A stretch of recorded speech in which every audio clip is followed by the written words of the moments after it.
Welcome back, everyone. Ready for another deep dive? Always. All right. Well, today we're going to be looking at 1 Peter chapter 2. Okay. It's a pretty rich chapter, so we're going to unpack a lot here.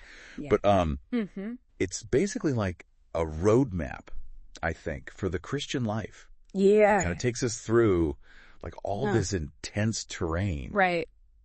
And it doesn't shy away from the tough stuff either. No, it really doesn't. It kind of hits you right in the face with the challenges of following Jesus, Mm-hmm. especially in a world that doesn't always embrace our values. Right. So I think it's really relevant for us today. Oh, absolutely. So, like I said, we're going to cover a lot of ground. Okay. We're going to look at what it means to crave spiritual nourishment, Okay. become part of a spiritual community, Mm-hmm. and live in a world that's not always friendly to our faith. Right. So let's jump right in. Verse 1 starts with this powerful image Okay. of newborn infants yearning for pure spiritual milk. It's a good one. I know, right? Yeah. Who doesn't love a good milk analogy? Classic. But seriously, what do you think this tells us about the attitude we should have towards our faith? I think it's about a hunger.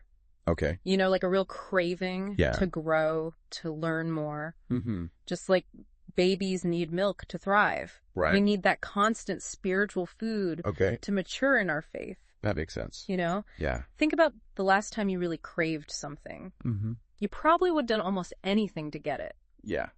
True. That's the intensity we're talking about. Okay. So it's not enough Right. to just know the right things. Exactly. It's about that deep desire Yeah, to learn and grow closer to God. exactly. Okay. I like that. Mm-hmm. So then Yeah. the chapter goes on to introduce this idea of believers being living stones. Okay.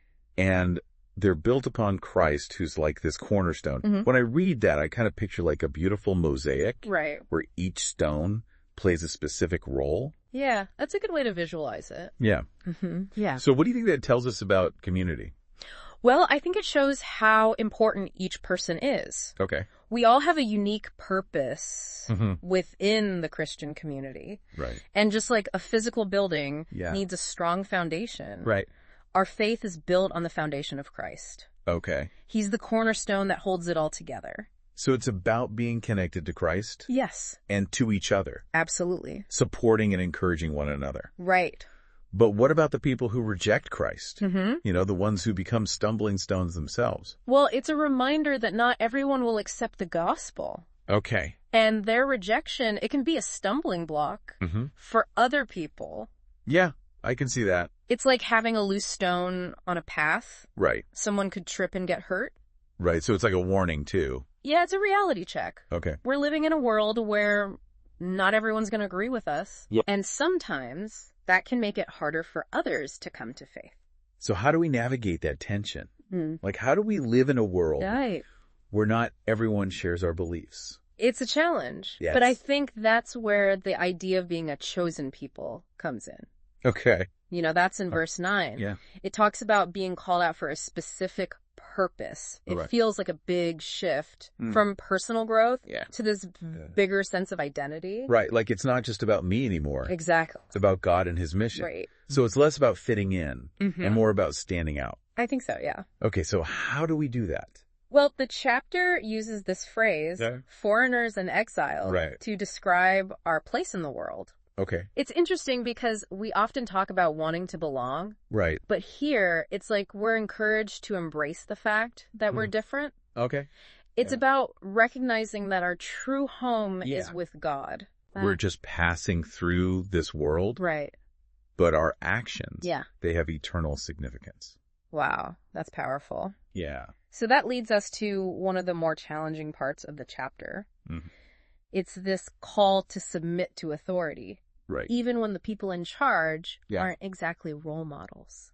It's tough. Yeah. I mean, how do we reconcile that Right. with everything else we've been talking about? Yeah. You know, Yeah. like standing out, living differently. Right. Isn't that kind of contradiction? It can definitely feel that way, Mhm. but I think the key here Okay. is understanding where our ultimate allegiance lies. Okay. It's with God, Right. not with any human ruler. So we submit to authority, Mm-hmm. not because we agree with everything they do, Right. but because it's an act of obedience to God. Exactly. So it's about trusting that God is in control, Yeah. even when things seem Right. messy or unjust. It's about maintaining our integrity Mm-hmm. and living out our faith, Right. even in tough situations. Yeah, and this passage, it takes on a whole new level of depth Okay. when we consider the context. Mm-hmm. Peter was writing to Christians who were facing persecution, Oh, wow. often at the hands of those in authority. So for them, this wasn't just some abstract concept. No. This was about navigating real-life situations Yeah. where their faith was really being tested. Absolutely. And that brings us to the example of Christ himself. Okay. The passage describes Christ as this ultimate example, of how to handle suffering. Okay. He committed no sin, but he went through Right. unimaginable pain and humiliation. Yeah. And it's remarkable because he didn't retaliate. That's so powerful, especially Right. when you consider how easy it is Yeah. to fall into that, eye for an eye kind of thinking. Totally. It goes against our human nature. Right. But Christ shows us a different way. He entrusted himself to God, Okay. who judges justly. It's about having that deep trust Yes. that God is in control even when we can't see the whole picture. Exactly. Right. And his suffering, it wasn't meaningless. Right. The passage says he bore our sins in his body on the tree Okay. so that we might die to sins and live for righteousness. So there's this connection Yes. between his sacrifice and our transformation. Absolutely, like a spiritual exchange. Wow. His pain brings us healing. Mhm. His sacrifice, it opens the door Yeah. for a new kind of life, Okay. free from sin. Yeah. There's a line from a hymn that comes to mind, bearing shame and scoffing rude. Oh, yeah. In my place condemned he stood. Wow. Yeah, that really captures it. It does. It's amazing how this chapter brings together It is. all these different themes, Mm-hmm. personal growth, community, Right. suffering, submission, Mm-hmm. and then ultimately redemption. Yes, it all comes together. And then it ends with this beautiful image of the shepherd and his sheep. For you were like sheep going astray, Right. but now you have returned to the shepherd and overseer of your souls. I love that visual. It's powerful. It brings us back to the idea Yeah. of needing that constant spiritual nourishment. Mm-hmm. We're like sheep who need guidance and protection. Exactly. And just as a good shepherd Yeah. cares for his flock, Mm-hmm. Christ cares for us. Okay. He provides for us. Yeah. He protects us from danger Hmm. and guides us on the right path. It's comforting to know Yes. that we're not alone. No, we're not. So what does all of this mean Mm. for us, for the listener? Yeah. How do we actually apply these teachings?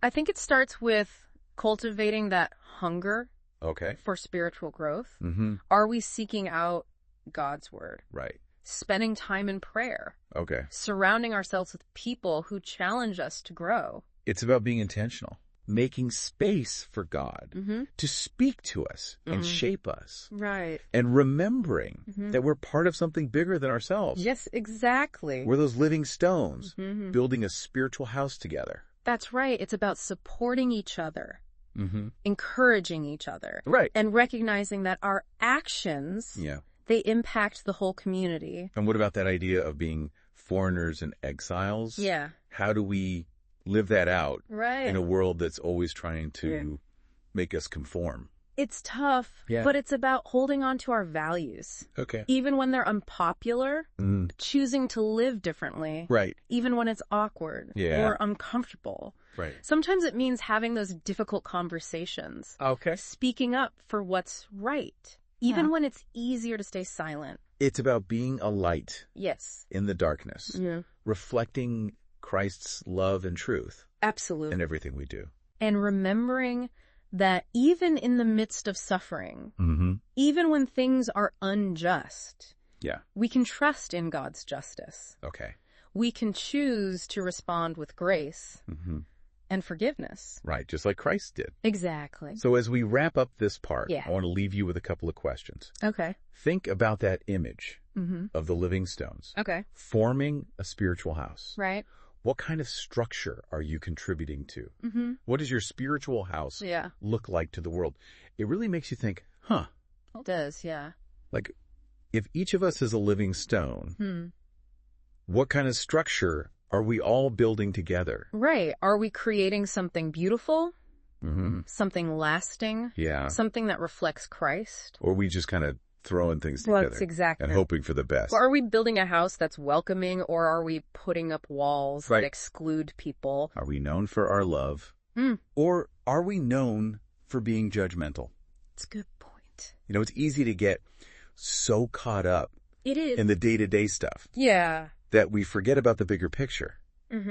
But this passage, it reminds us that we're part of something so much bigger. Something that's going to last long after we're gone. Yeah, and it's not just about how things look on the outside. Right, it's about the foundation. Exactly. Are we building on the solid rock of Christ? Or are we settling for something shaky? It's like those houses built on sand. Yeah. They get washed away when the storm comes. Right, we need to make sure our foundation is strong enough to handle whatever life throws at us. And that's where the shepherd comes in again. Yeah. You know, he guides us. He protects us. Right. He provides for us. We don't have to face the storms alone. You don't. So as we wrap up this deep dive into 1 Peter chapter 2, I want to leave you with this thought. We talked about craving spiritual growth, being living stones, living as foreigners and exiles, submitting to authority, and following the example of Christ. That's a lot to take in.